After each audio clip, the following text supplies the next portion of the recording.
Мы читали про Аарона Коэн. Когда Аарон Коэн, он зажигал минору, он просил от Бога 3 вещи. Ашем, дай мне заслугу, чтобы у меня не было зависти никому. Покойный Аарон, он никогда никому не завидовал. Второе, он просил от Бога, чтобы у него никогда не было гаава, высокомерия. Аарон, он никогда не был высокомерным. Несмотря, если посмотреть, в таком возрасте он построил дворец.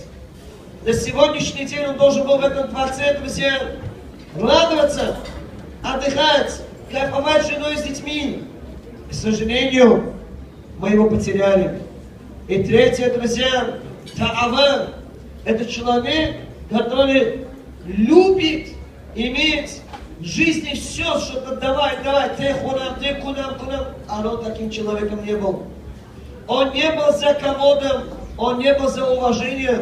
Уважение бегало за ним, друзья. Вот это то, что нам больно, что мы теряем наших молодых. За что?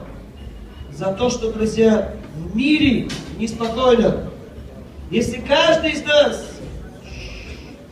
он научится в мире уважать друг друга, любить друг друга, понимать друг друга, обязательно человек должен уважать своих родителей.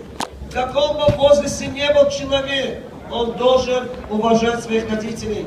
Вот Аарон, он был большим примером для своих детей, как он был под крылами своих родителей. Папа, мама что-то говорили, он всегда это относился, друзья, он исполнял это от души. И вот это,